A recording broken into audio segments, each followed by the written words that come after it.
आता आपल्याला उत्साहाने मैदानात उतरायचं आहे। मी तुम्हाला दाव्यानं सांगतो, हे जे 0.3%चा फरक आहे ऑलरेडी आपण पार केला आहे।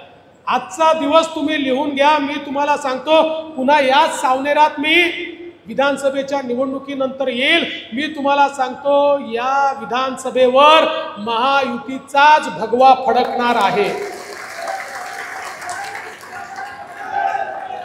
विश्वासाने मैदानात उतरा। मला अतिशय आनंद आहे, तुम्ही लोकांनी संघर्ष सुरू केला। आता मला सांगा, जिल्हा बँकेचा घोटाळा झाला कधी? 20-25 वर्षापूर्वी, 2002 साली। 22 वर्ष झाली। 22 वर्षापूर्वी घोटाळा झाला। 22 वर्ष त्याची केस चालली होती। आता ते आपले आले होते, काय नाव ज्यांनी केस टाकली होती, कांबडीजी। आता हे कांबडी जर कोर्टात गेले नसते तर तुमच्याही 2 पिढ्या गेल्या असत्या अजून पुढच्या, तरी याचा निकाल लागत नव्हता। कोर्टाने निर्णय दिला, कोर्टाने त्यांना शिक्षा केली, कोर्टाने त्यांना जेलमध्ये टाकलं। ते सर्वोच्च न्यायालयापर्यंत गेले। कोर्टाने सांगितलं तुम्हाला इलेक्शन लढवता येणार नाही। सर्वोच्च न्यायालयाने त्या ठिकाणी सांगितलं। आता ते काय सांगतात, भाजपवाल्यांनी माझ्या विरोधात केलं। भाजपवाल्यांचा काय संबंध आहे? अरे तुम्ही भाजपला विचारून घोटाळा केला होता? कोर्टामध्ये भाजपने सांगितलं म्हणून कोर्टाने निर्णय दिला? हे सगळे कोर्टाने दिलेले निर्णय आहेत। आणि आज या वसुली करता तुम्ही मागे लागलात, हे याकरता महत्त्वाचं आहे। बघा, मला अनेक वेळा दुःख होतं। मी ज्यावेळेस पाहतो साताऱ्याची DCC बँक तिथल्या शेतकऱ्यांना सरकारच्या भरोशावर नाही, स्वतःच्या भरोशावर 3 लाखापर्यंतचं लोन 0% देते। पुण्याची DCC बँक तिथल्या शेतकऱ्यांना 3 लाखापर्यंतचं लोन 0% देते। आणि माझ्याकडे बँकच नाही, माझ्या नागपूर जिल्ह्याची बँक संपली।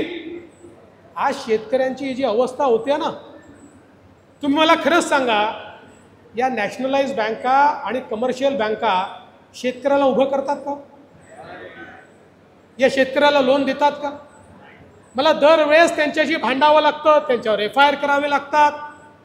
आज जर माझ्या नागपूर जिल्ह्याची बँक जिवंत असती आणि माझ्यासारखा तुमच्या आशीर्वादाने एखादा मुख्यमंत्री असता, तर आपण पुणे आणि साताराच्या पुढे आपल्या नागपूरची बँक त्या ठिकाणी दिली असती। माझ्या शेतकऱ्याला किंवा शेती उद्योगाला देखील दुसरीकडे कुठे जायची आवश्यकता देखील पडली नसती।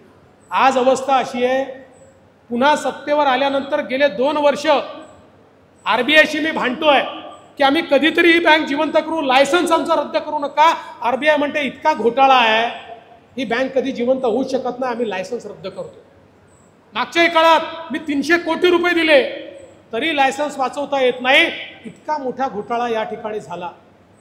पण दुर्दैव काय बघा, हा सगळा घोटाळा झाल्यानंतरही आपल्याला रोज आंदोलन करावे लागतात। आणि तेच लोक जणू काही अशा प्रकारे फिरतात की त्यांनी फार मोठी मर्दुमकी त्या ठिकाणी गाजवली आहे आणि फार मोठं युद्ध जिंकलेलं आहे आणि फार मोठं रणांगण जिंकलेलं आहे।